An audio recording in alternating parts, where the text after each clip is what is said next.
एक गांव में 3 लड़के रहते थे। राम, श्याम और राजू। तीनों के पिता काफ़ी अमीर थे। तीनों का बचपन बहुत अच्छी तरह से गुजरा था। उनके माता पिता कभी भी उनकी कोई भी मांग को अनदेखा नहीं करते थे। राम के पिता सरपंच थे, श्याम के पिता कारोबारी थे और राजू के पिता एक किसान जमींदार थे। छोटी उम्र से ही उन सबको लाड प्यार ने ऐसा बना दिया था कि ना तो उनको मेहनत का पता था और ना ही उनको समय की परवाह थी। अक्सर वो सारा दिन घूमते रहते थे, नशे और अन्य भोग विलास में डूबे रहते थे, जिससे उनके गांव वाले भी दुखी थे। सरपंच और बड़े लोगों के बच्चे होने के कारण उनकी कोई शिकायत कर पाने की हिम्मत नहीं कर पाता था, जिससे उनका मनोबल और बढ़ गया था। एक दिन उनके गांव में बहुत तेज बारिश हुई, जिससे सब लोगों को नुकसान हुआ, जिसमें इन तीनों के पिता भी थे। लेकिन इतना कुछ होने के बाद भी उनके बेटों का वही हाल था। वो बस घूमते रहते, नशा करते, भोग विलास करते रहते थे। माँ बाप काफ़ी चिंतित रहा करते थे।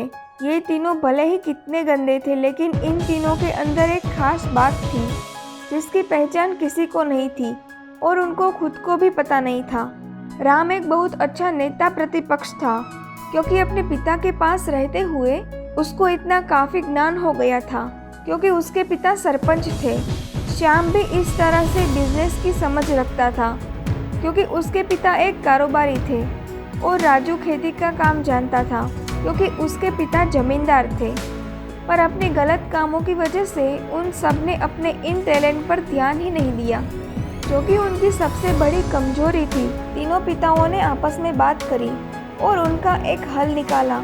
तीनों पिताओं ने अपना अपना काम अपने अपने बेटों को सौंप दिए, जिससे उनको समय की कदर का पता लग सके। तीनों के पिता ने एक वसीयत बनाई, जिसमें ये लिखा था कि 1 वर्ष के अंदर इन तीनों को 10 लाख रुपए कमा कर देने होंगे, जो बिना किसी गलत काम करके कमाए गए हो, और तीनों को अलग अलग स्थान पर रहना होगा। इन तीनों को 5-5 लाख रुपए दिए गए, ताकि उनको अपना काम स्टार्ट करने में दिक्कत ना हो। पहले तो सब खुश हो गए कि हम आज़ाद हो गए, हमको पैसे मिल गए, और ऐसा सोच करके इन्होंने फिर से काफ़ी समय मौज मस्ती करने में लगा दिया।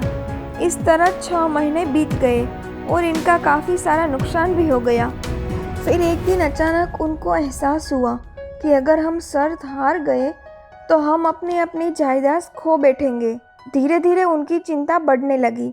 एक दिन वो इसी उधेड़ धुन में एक पार्क में बैठे थे और कुछ डिस्कस कर रहे थे कि उनको एक छोटी सी लड़की मिली।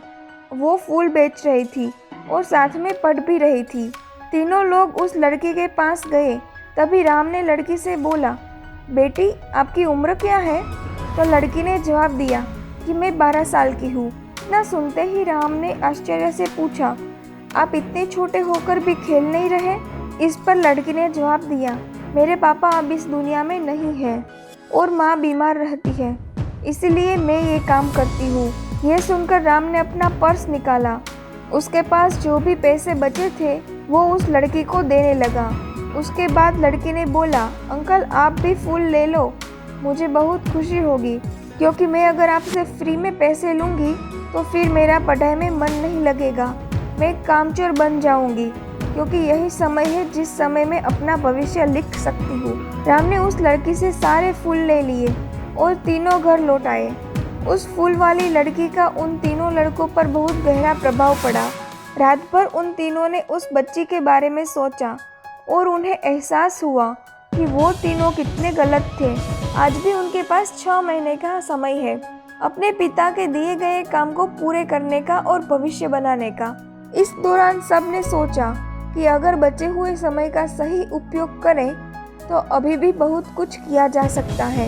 इस तरह बाकी दोस्तों ने भी सोचा और दूसरे समय में आकर काम तलाशने लगे। पर उनके शर्त में एक शर्त यह भी थी कि उनको जो भी काम करना है वो अपनी पहचान बताए बिना करेंगे, जिससे ये साफ था कि उनको काम नहीं मिलेगा। और जब काम नहीं मिला तो उन्होंने सोच लिया अब वो अगर कुछ भी करेंगे तो अपने गांव में जाकर ही करेंगे। भले ही उनके पिता कुछ भी सोचे, लेकिन फिर भी अपने गांव में जाएंगे और अपने गांव में कुछ नए काम करेंगे, भले ही उनको अपने पिता के वसीयत ना मिले। तीनों लड़के अपने गांव में फिर से आए और अपने अपने पिताओं से जाकर मिले और उन्होंने अपने अनुभव के बारे में बताया और बोला कि वो आगे से ऐसी गलती नहीं करेंगे और वो उन्हें माफ कर दे। लेकिन पिता तो शर्त पे ही अड़े हुए थे। लड़कों को कोई दया नहीं मिली। तीनों को फिर से दुख हुआ कि तीनों को अपनी गलतियों का एहसास होने के बाद भी उनके पिता उनको सपोर्ट नहीं कर रहे और फिर से वो रात भर सोचते रहे कि अब आगे क्या किया जाए। तीनों ने मिलकर एक स्कीम निकाली। राम अपने मित्रों के साथ मिलकर लोगों की प्रॉब्लम को सुलझाने लगा, जिससे उसको गांव की समस्याओं का ज्ञान हुआ। इसी तरह श्याम भी गांव के विकास के लिए नए नए तरीके सीख गया और राजू को किसानों और बीजों का ज्ञान हो जाने से उसको काफी फायदा हुआ। तीनों ने मिलकर अपने पैसों से सही ढंग से सही जगह लगाकर गांव को एक नया रूप दे दिया। उनकी कड़ी मेहनत से गांव के लोग उनकी तारीफ करने लगे। उनका गांव तरक्की करने लगा। नई तकनीकों के कारण हर वर्ग के लोगों के साथ उनका जुड़ाव होने लगा और एक समय आने के बाद उनके पिताओं ने भी उनको माफ कर दिया।